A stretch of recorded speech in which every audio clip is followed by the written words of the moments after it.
part of an in crowd.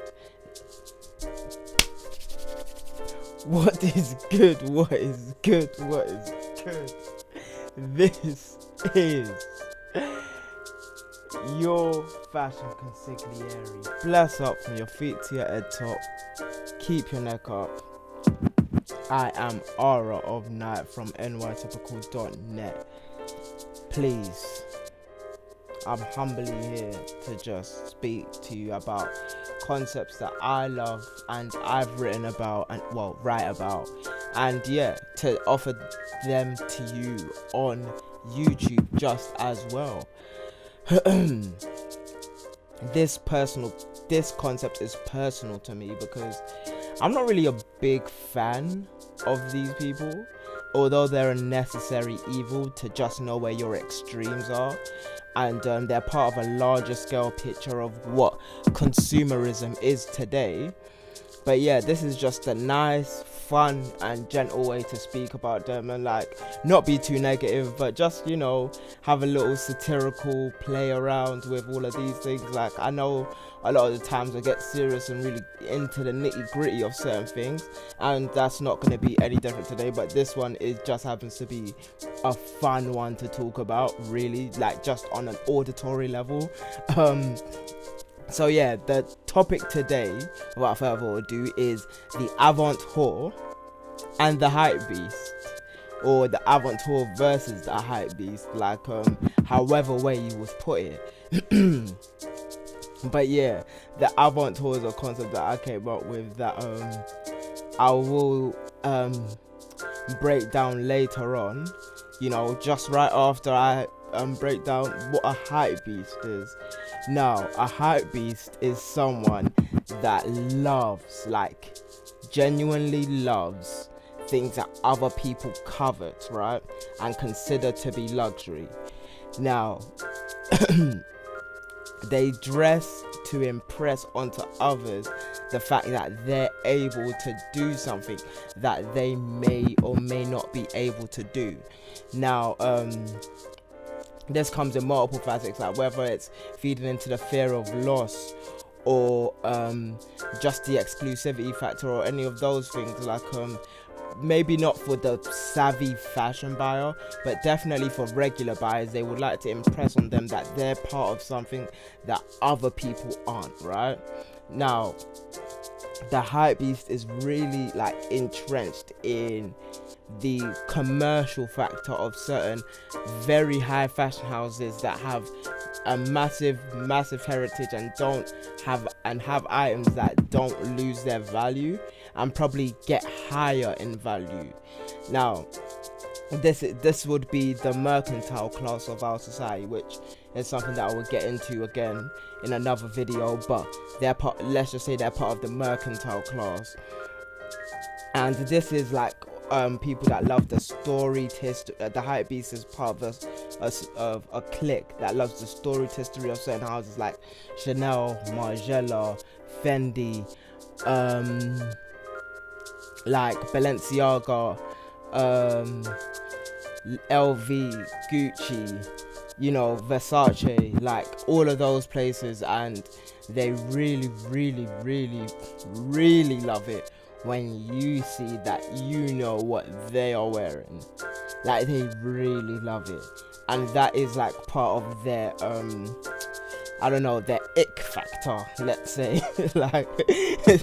It's one of the things that makes you go you cringe, because they just be doing too much sometimes, you feel me?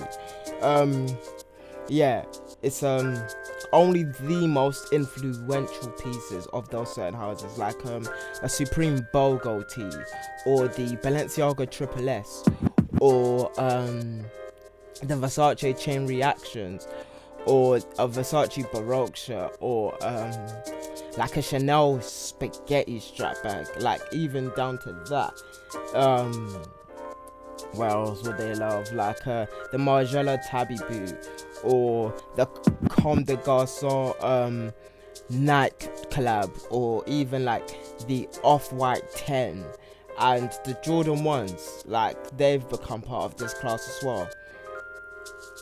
But it's only the top class exclusive pieces that gain value and don't devalue and aren't oversaturated in the market as well. It's like really important that they're able to resell these things, and that's going to be super important to talk about when we go into the next topic, which is the Avant-Horrr. That's such a funny name to me, I'm not gonna lie to you. The Avant-Horrr is someone that loves non-mainstream, right, artists and artistry of like the fashion industry. They love the really entrenched stories, just as the hypebeast would. However, they want that understanding that only if you are in fashion you will know these people, and if you are not in fashion, they're perfectly fine with you not knowing.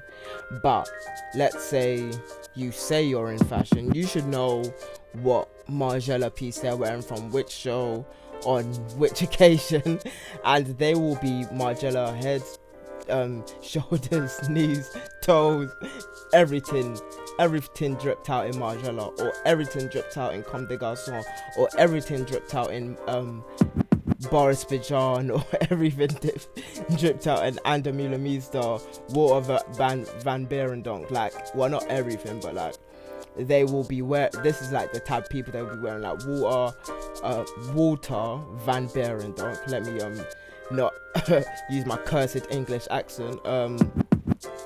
Boris Bijan. Who else? Izzy Miyake, Junon Watanabe, Comme des Garçons, Home Police. Yeah, I said Ander Milamista, and yeah, so just those particular houses, among many others. But like Isabel Beninato, like a lot of people love Isabel Moran, right? But you're not gonna be seeing that on someone that really is an Avant-Horrr, and like that's like the little tangent difference. But you will see maybe a Margiela piece that was made in '97 on an obscure collection, or even like that's probably one of the most covered collections as well, or even like Margiela and Hermes. And yeah, that is really what they love. Give me 2 seconds.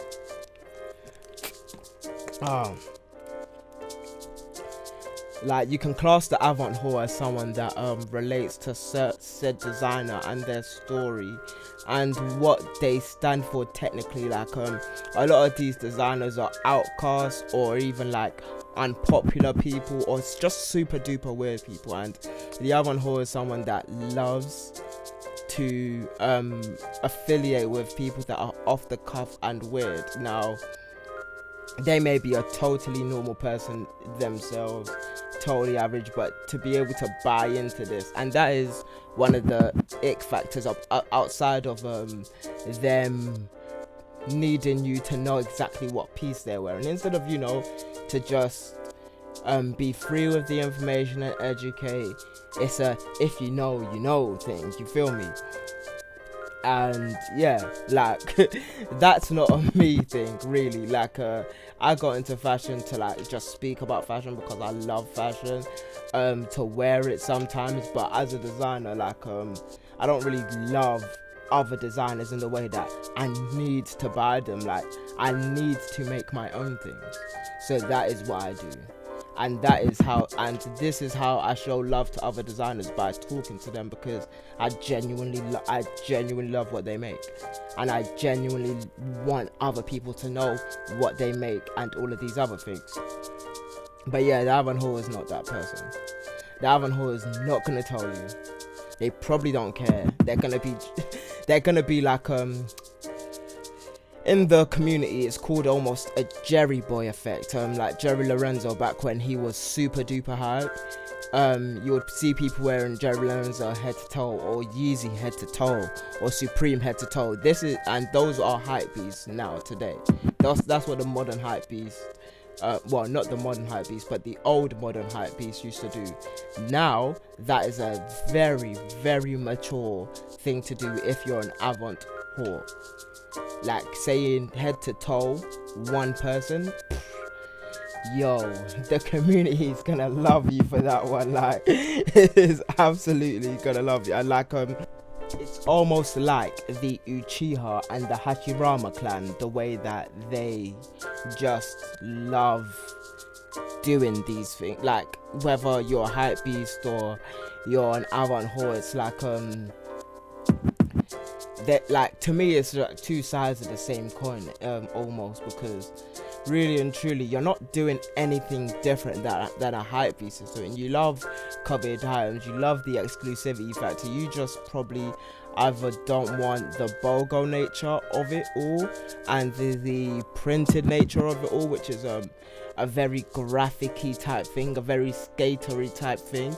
But you are like, as an Avant-Horrr and hypebeast, they are both part of the mercantile class, and they love to resell and buy new items and play the trade game, like the Pokemon cards. That is what it's like. It's like really trading Pokemon cards or Yu-Gi-Oh cards, really, like just continually switching and swapping and like advancing their wardrobe or rotating their wardrobe into something. And like it's never really very personal to them. It's like you can't just be a normal person and love Rei Kawakubo just because she's an amazing artist. You have, like, as an Avant-Horrr, you have to have Rei Kawakubo in your wardrobe, or else you're not a fan. Just like if you're a skater and you just love skating, and like you like Supreme, but you can't get one because of the hypebeast. It's like, yeah, you can love Supreme and what they stand for, but if you don't have one of the stickers, or if you don't have this, or if you don't, it's almost as if like they won't accept you as someone that likes Supreme, or even like just even part of the nature of it all, where it's like you've got to have one of these items.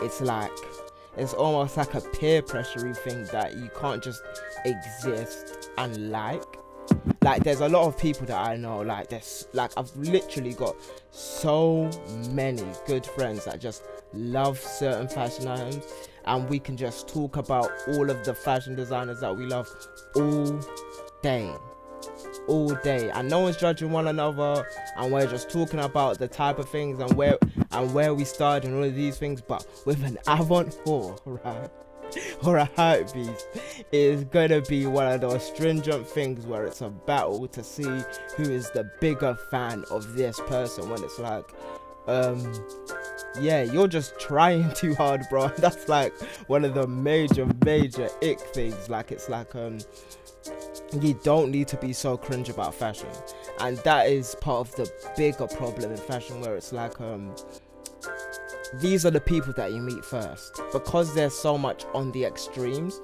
and you almost like they're both sides of the same coin, but they're at the extreme end, and like they are most visible to people because they are the most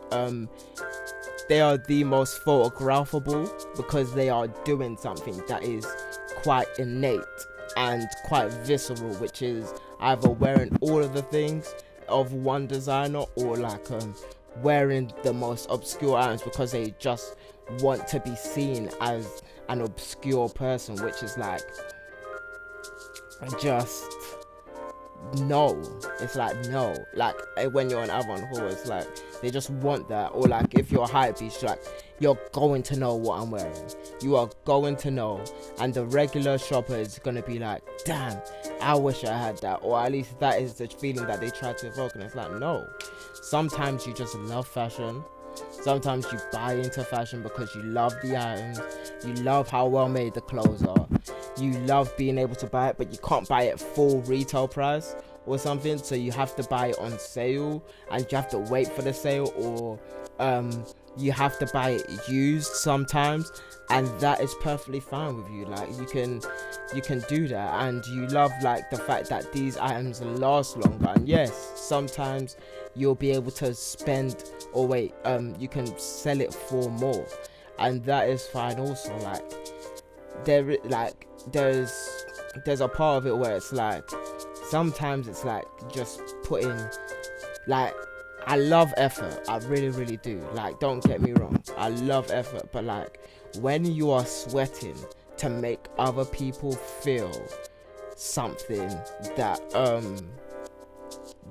you feel, it's like, damn, you are really like pushing the boundaries and the limits of like what we care about on fashion. And like, it's the people, and that is the type of person that you see first, and that is why so many people aren't into fashion today. And it's really uncomfortable when you see those people and they never get to experience someone that's just like a lover of fashion and a lover of art and isn't pretentious and continues to just buy into fashion and watch the fashion shows and review fashion shows, or even just speak about the fashion shows in a normal way. Like, the first person is the visceral, innate, like, ick feeling, and then like you're off it because it's just a pretentious art. But yeah, like that is really my little spiel on the Avant-Horrr. I really hope you actually enjoy it. And yeah, like, don't be an Avant-Horrr if I described you, and don't be a hypebeast if I described you. Like, you can really like the clothes, like, a lot. Like, you can really love them and like not be a dick about it. Like, I promise you that is possible. So yeah, till the next time, this has been the charismatic consigliere, Christopher's bodyguard, the devil, the dandy, and McQueen's views himself. Please, I really just want this conversation to continue. Tell me some of the Avant-Horrr stories that you've met, or like some of the hypebeast stories that you know, or like if you even understand what an Avant-Horrr is the way I explained it. Like but yeah, I just want to know and like talk about this. But yeah, like the video if you learned something or you like the concept, and yeah, till the next video. Bing! This has been Alright.